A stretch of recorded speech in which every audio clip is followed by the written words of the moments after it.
야고보서 1장 23절, 23절. 누구든지 말씀을 듣고 행하지 아니하면 그는 거울로 자기의 생긴 얼굴을 보는 사람과 같아서 제 자신을 보고 가서 그 모습이 어떠했는지를 곧 잊어버리거니와 자유롭게 하는 온전한 율법을 들여다보고 있는 자는 듣고 잊어버린 자가 아니요 실천하는 자니 이 사람은 그 행하는 일에 복을 받으리라. 아멘. 주의 날 제2주 산문. 당신은 당신의 죄와 비참을 어디에서 압니까? 하나님의 율법으로부터 압니다.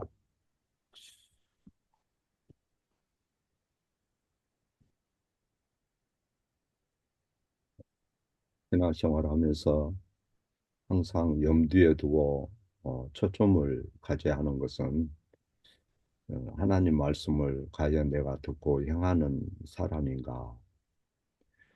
어, 정말로 내가 이대로 신앙생활해도 괜찮겠는가? 어, 그것을 어, 우리가 생각하고 또 투쟁해야 될 과제로 삼아야 되는 거죠.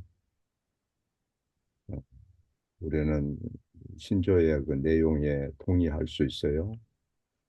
또 우리가 행할 선이 무엇인지 알고 투쟁할 수 있지만은 종종 우리 마음속에 이기적이고 또 뭔가 참 성령을 근심케 하는 그런 악이 우시할 때가 많죠. 말씀을 듣는 순간조차도 에, 불순종에 굴복할 때가 많다는 것. 그리고 항상 자기 자신의 본성에 대해서 인지하고 있어야 됩니다. 그래서 야고보는 율법을 거울에 비유를 했어요. 온전한 율법이 추한 모습을 드러내기 때문에 거울에 비유한 겁니다. 주의 날 2일에 보면 당신은 당신의 죄와 비참을 어디서 합니까? 할 때 누가 당신의 죄를 알려주지요? 하는 질문이에요. 당신의 비참을 어떻게 알게 되나요? 하는 그런 질문입니다. 그 답이 뭐죠? 하나님의 율법으로부터 합니다. 하나님의 율법에서 합니다. 내가 그 온전한 거울을 들여다볼 때 나는 죄와 비참을 분명히 봅니다. 그것이 내 눈에 금방 띄지요. 그 거울이 나를 직시합니다. 그래서 나의 죄와 비참을 부인할 수 없게 해요. 나는 죄인입니다. 하나님 너무 내 모습이 추해요. 이런 고백을 하게 하는 거예요. 야고보는 그의 편지에서 율법이 없는 그리스도인들을 꾸짖고 있는 거죠. 율법이 없는 그리스도인, 말씀이 없는 그리스도인, 말씀을 경시하는 그리스도인에 대해서 경고를 합니다. 아, 많은 그리스도인들이 율법을 지키느냐 안 지키느냐가 문제가 아니라 신앙심이 중요합니다. 교회 다니는 게 중요하지요. 이렇게 생각을 할 겁니다. 그들은 구원에 대해서 어느 정도 알고 있어요. 성경도 가끔 들여다봅니다. 항상 교회에 다닙니다. 그렇기 때문에 진리를 말하고 또 이웃에 대해서 사랑하는 것을 얘기하고 세상 불결한 것을 피하라고 얘기하는 것은 어, 그런 것은 너무 우리에게는 사소한 것이고 그런 일에 부담 가질 필요가 없습니다. 이렇게 아마 생각할 거예요. 동성애 이러한 것은 사소한 게 아니죠. 낙태도 사소한 게 아니에요. 또 문화, 예술 이런 거 사소한 게 아닙니다. 정치가 어찌 사소한 거예요? 다 모든 생활 영역에 있어서 하나님은 우리의 주인이고 하나님께서 간섭하기를 원하시죠. 그래서 우리는 하나님 말씀에 그 모든 것을 비춰봐야 됩니다. 어, 야고보는 율법을 행하지 않는 사람들을 어, 이를테면 세상적인 표현으로 바보라 이렇게 불러요. 그 믿음은 헛것이라는 거죠. 세례 받은 것으로 충분치 않습니다. 집에 선반에 성경책 올려뒀다 해서 충분치 않습니다. 매주일 강단 밑에 앉아서 설교단에 앉아서 말씀 듣는 것으로 충분치 않습니다. 성도들과 많은 성도들과 어울린다 해서 그게 충분한 게 아니에요. 어떤 그리스도인들은 교회는 다니지만은 어, 안 믿는 주변에 친척들, 부모들이 요구하니까 그 제사상 차려놓고 옆에 서 있는 사람들도 있고 또 시제한다 그러면 또 거기에 주동이 돼서 어, 그러한 일을 어, 끊임없이 이렇게 하는 그런 사람들도 있고 어, 그런 사람들의 대체적인 모습을 보면 그런 것을 이제 우리가 지적할 때, 이거는 세상 문화잖아요. 나는 교회 잘 다니잖아요. 나 교회 안 빠지고 다닙니다. 11조도 합니다. 뭐 이렇게 얘기하는 사람들이 있어요. 그러나 실제 그들의 모든 인생의 목적은 세상에서 성공이에요. 세상에서 만족. 거기에만 있어요. 천국에 대한 소망이 별로 없어요. 예. 하나님 나라 가는 것에 대한 그런 확신이 거의 없어요. 자기들은 믿음 생활 잘하고 신앙이 좋다고 여길지 모르지만 실상은 불신자와 다름이 없는 거죠. 벨리알과 그리스도가 함께하는 거죠. 그래서 야고보서 1장 23절 이하에 보면 누구든지 말씀을 듣고 행하지 아니하면 그는 거울로 자기의 생긴 얼굴을 보는 사람과 같으니 제 자신을 보고 가서 그 모양이 어떠한 것을 곧 잊어버리거니와 그랬어요. 하나님 우리에게 온전한 거울을 주셨습니다. 하나님 앞에서 우리의 태도, 사람 앞에서의 처신하는 것, 우리 마음의 교만, 질투심, 믿음의 부족한 것, 욕심 같은 결점들을 잘 들여다볼 수 있도록 하나님께서 우리에게 거울을 주셨어요. 그런데 어떤 사람들은 그 거울을 보고도 잊어버리고 피상적으로만 거울을 사용한다는 거죠. 말씀을 듣긴 하는데 깊이 생각하는 게 없습니다. 어,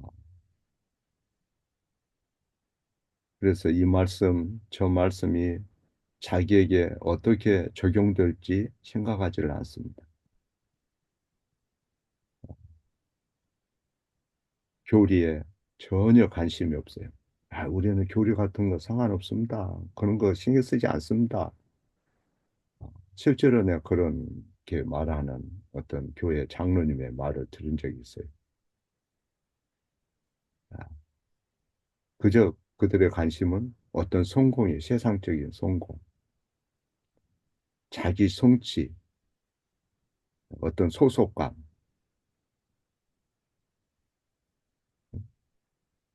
자기들이 교회에서 들었던 말씀을 그를 삶에 적용하지 않습니다. 어, 언뜻 보기에 그 사람도 신앙생활 잘하는 것처럼 보이지만은 그 말씀이 삶에 어떻게 관련되는지, 그 말씀을 어떻게 실제로 내가 행동으로 옮겨야 되는지 관심이 없답니다. 하나님께 자신을 드리고 총체적인 삶으로 하나님께 드리는 그 예배에 관심이 없다. 그러면서도 나는 교회 장로야. 나는 말씀을 상당히 알고 있는 사람이야. 인격이 중요하지 하면서 나는 꽤 인격도 괜찮고 행실도 도덕적이야 이렇게 생각할 수 있다는 거예요. 그런 사람은 거울을 힐끔 쳐다보고 자기 얼굴에 에, 그 매무새라든가 이런 거를 금세 잊어버리는 것과 같다. 그래서 야고보는 1장 25절에 자유하게 하는 온전한 율법을 들여다보고 있는 자는 자유하게 하는 온전한 율법을 들여다보고 있는 자는 듣고 잊어버린 자가 아니요 실행하는 자니 그 사람이 그 행한 일에 복을 받으리라. 이렇게 말씀합니다. 무슨 얘기냐면 우리가 거울을 골똘하게 잘 쳐다보듯이 예, 얼굴을 거울에 비춰보면 주근깨도 보이고 자세히 보면 예전에 안 보였던 기미가 갑자기 보이고 또 언제 여기 얼룩 반점이 생겼지 하고 놀래죠. 그래서 거울을 잘 들여다보면 보이는 것처럼 율법을 잘 들여다보라는 거예요. 비춰보라는 거예요. 내가 어떤 생각을 하는지, 내가 왜 이런 말을 했는지, 내가 오늘 하루의 일과의 목적이 뭔지, 소망이 뭔지, 하나님 앞에서 내가 정말로 내가 추구하는 것이 뭔지, 뭐가 잘못됐는지, 하나님 영광에 내가 어떤 면에서 미치지 못하는지, 그 적나라한 나의 모습을 율법이 비춰준 거죠. 우리는 그 율법을 가지고 성경을 가지고 자꾸 다른 사람에게만 적용하려는 그런 성향이 있어요. 그러나 말씀을 바로 읽고 가까이 하면 성령께서 자기 자신을 반추하게 하는 거죠. 그 말씀이 나를 정죄하고 내가 교만하구나. 내가 이게 악의적인 거구나. 내가 하나님께 참되게 감사하지 못하고 내가 이게 무슨 꼴이라. 내가 교회 일에 이렇게 관심이 없이 세상 일에만 빠져 있으니 이게 참 내가 이렇게 해도 될까? 그래서 자기의 그 이기적인 모습, 자기 중심적인 모습을 보게 되는 거죠. 그리고 아이고 내가 참 너무했다. 내가 자녀들의 영적인 이런 문제를 내가 돌아보지 못했구나. 맨날 성공하고 돈 벌라고 하는 일에만 관심이 있었구나. 이런 것을 알게 되는 거예요. 그래서 바울 서신을 읽는 것은 하나님께서 우리 앞에 비치는 거울을 두는 거예요. 산상수훈도 마찬가지고 우리 삶에 관해서 거울을 비춰주는 거예요. 산상수훈은. 잠언도 마찬가지예요. 우리의 영적 상태를 폭로하는 거죠. 겸허히 말씀을 들을 때 내가 정말로 하나님 중심, 교회 중심으로 살았는지, 정말로 내게 하나님께서 내 옆에 두신 그 형제나 이웃을 내가 돌아봤는지, 주님의 교회를 정말로 내가 진리를 보전하고 전파하는 일에 마음을 못 두었는지, 아니면 듣기만 하고 내가 종교행위만 하고 그저 나는 스스로 만족하고 살았는지, 바울 서신을 보든 산상설교를 보든 잠언을 보든 전도서를 보든 시편을 보든 어, 모세 오경을 보든 우리의 영적 상태를 그것이 폭로한다는 거지요. 그래서 야고보가 말하기를 그러므로 모든 더러운 것과 넘치는 악을 내어버리고 능히 너희 영혼을 구원할 바 마음에 심긴 말씀을 얌전하게 받으라. 마음에 심긴 말씀을 얌전하게 받으라. 너희 영혼을 구원하는 그 말씀을 얌전하게 받으라. 넘치는 악, 모든 더러운 거 내버려라. 너희 영혼을 구원하는 그 마음에 심기운 그 말씀을 잘 그걸 받으라. 그래서 우리가 아침마다 출근할 때 거울을 쳐다보잖아요. 또 직장에 가도 옷 매무새가 괜찮은지 이렇게 쳐다보잖아요. 엘리베이터 내리면서 거울을 보잖아요. 내 머리가 어, 흐트러져 있는지, 내가 모자를 반듯하게 썼는지,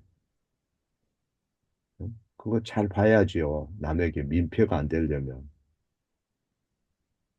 그리고 본 것을 이제 보는 것으로만 만족하지 않고 허리춤에 속옷이 삐져나왔으면 잡아 여야 되고 넥타이가 삐뚤어졌으면 반드시 해야 되고 그렇게 하잖아요. 그와 같이 영적인 거울을 보는 것을 거부하면 안 되는 거죠. 그 보는 것에 정직해야 돼요. 내가 정직하게, 얌전하게 받으라는 거, 말씀을 얌전하게, 그것이 너를 구원하니까. 겸손하게, 낮은 마음으로 그걸 받아들인 거예요. 사실을 받아들인 거예요. 이 거울 보는 것을 부담스러워하거나, 그를 짐스럽게 생각한다거나, 그러면 안 되죠. 그걸 보고 그리스도 안에서 잘못된 걸 씻어버리고 성령으로 말씀으로 새롭게 되는 거. 이거는 정말 멋지고 아름다운 삶이에요. 자, 모세와 야고보의 그 말씀을 보면 사실 모세나 야고보는 한 1500년, 600년 정도 떨어진 사람들이죠. 근데 모세의 메시지나 야고보의 메시지는 다른 건가요? 아니에요. 동일해요. 어떤 면에서 동일합니까? 듣기만 하지 말고 행하는 자가 되라. 이렇게 얘기해요. 예, 모세가 그렇게 얘기하죠. 예, 야고보도 동일하게 그렇게 얘기하죠. 그들이 무엇을 얘기합니까? 구원은 공로로 얻는 게 아니에요. 구원에 대해서는. 율법은 구원을 위한 수단도 아니에요. 예? 구원 얻을 목적으로 하나님께서 율법을 수단으로 준 게 아니다 이 말이에요. 구원은 하나님 은혜로만 되는 거죠. 예수 그리스도의 은혜로 되는 거예요. 그러나 십계명을 우리가 시작할 때 어떻게 말합니까? 단순히 나는 너희 하나님 여호와라 이렇게 말하나요? 그게 아니고 나는 애굽에서 너희를 이끌어낸 너희 하나님 여호와라 이렇게 얘기해요. 이스라엘 백성이 율법을 들을 때 먼저 강조한 말씀은 구원의 그 기원을 말하는 거죠. 하나님은 이스라엘을 먼저 애굽에서 구원해 내셨습니다. 약속의 땅을 주셨습니다. 그분의 아들을 구원자로 보내셨습니다. 그 예수님은 율법을 정의하셨지요. 율법을 요약하셨습니다. 어? 율법을 완성하신 분이에요. 사랑은 율법의 완성입니다. 예수님은 구약의 이스라엘 백성을 인도하신 분이고 우리가 원수되었을 때 우리를 위해 십자가에서 자신을 내어주신 분이고 그리고 우리에게 자신을 내어주셨기 때문에 우리의 몸과 영혼을 그분이 사셨고 우리의 머리털을 하늘까지 세신바 되시고 영원히 함께하기를 원하고 우리를 보장하시고 세상에 그 무엇으로도 우리 힘으로는 절대로 구속을 이룰 수 없는데 주님이 다 이루셨어요. 그러고 나서 이제 하나님 나라의 계명에 맞게끔 너희가 하나님 나라의 그 이상에 맞게 처신해라. 네가 추구할 것은 하나님의 영광이고 하나님 나라에 맞는 합당한 신분이 돼야 된다. 계명을 지켜라 이렇게 말씀하는 거예요. 그런데 그 계명을 부담스럽게 생각한다거나 예수님이 다 지켰는데 무슨 계명에 그렇게 신경 씁니까? 이렇게 얘기하는 것은 굉장히 잘못된 거예요. 예를 들어서 사계명이 없다면 어떻게 되겠어요? 우리는 일의 노예가 되었을 것입니다. 그 누구도 7일간 일하느라 휴식을 취할 시간이 없었을 거예요. 사계명이 없으면 주의 날을 성수하지도 못하였을 것입니다. 만일 일주일이 8일간일지라도 일할 날이 부족했을 것입니다. 5계명이 없다면 어떻게 되겠어요? 가정들이 신속하게 무너지는 거죠. 부자지간에도 불화하고 부모를 경히 여기고 7계명이 없다면 모든 가정생활이 모든 결혼이 어떻게 되겠어요? 신실치 못하고 와야 되는 거죠. 그 외에도 다른 사람과의 관계에 있어서 살인, 절도, 거짓말이 만연하고 세상은 혼란해지고 파괴되는 거죠. 죄라는 것은 비참한 삶으로 몰고 가는 거죠. 그래서 그 율법을 자유하게 하는 율법이라 그래요. 자유하게 하는 율법. 세상 사람들은 불순종할 때 자유라고 생각해. 내가 예배당에 가지 않고 저 바닷가에 가고 해외여행 가면 그 자유라고 생각해. 세상 사람들은 그걸 지적하잖아요. 그러면, 아, 이 목사가 그런 것도 이해 못한다. 이렇게 얘기하는 것도 많이 봤어요. 세상 사람이 그걸 지적할 필요가 없어요. 그거 되는 게 아니에요. 자기가 하고 싶은 대로 해야 자유라고 생각한다, 이 말이에요. 그게 성령이 없는 사람의 특징이에요. 성령이 없는 사람의 자유가, 아이, 나 하고 싶은 대로 해야지. 그렇게 생각한다, 이 말이에요. 야, 얘들아, 네 하고 싶은 거 해라. 아, 너 뭐, 무슨 과를 전공하고 싶니? 너 하고 싶은 거 해야지. 여러분, 하고 싶은 것이 이 세상에 노트에다 적어보면 한두 가지겠어요? 천 가지, 만 가지도 넘어요. 다 적다 보면. 그러한 것을 아이들이 그 정리를 할 수 있습니까? 하나님이 있습니까? 그들에게? 부모가 지혜롭게 그 어, 카테고리를 만들어 줘야 되는 거죠. 그 틀을 짜줘야 되는 거예요. 말씀을 통해서. 그래서 율법을 네 자녀에게 가르치고 손자들에게도 가르치라고 그러잖아요. 성령 없는 사람은 지 하고 싶은 대로 하는 걸 자유라고 생각해요. 교회에서도 마찬가지예요. 그래서 교회만 왔다 갔다 하고 자기 하고 싶은 대로 하는 것은 아주 잘못된 거예요.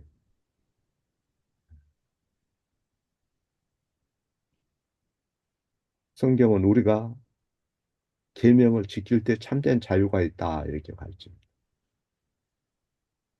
더 이상 마귀에 넘어가지 않을 때 자유가 있어요. 육신의 욕망이 종이 되지 않을 때 자유가 있어요.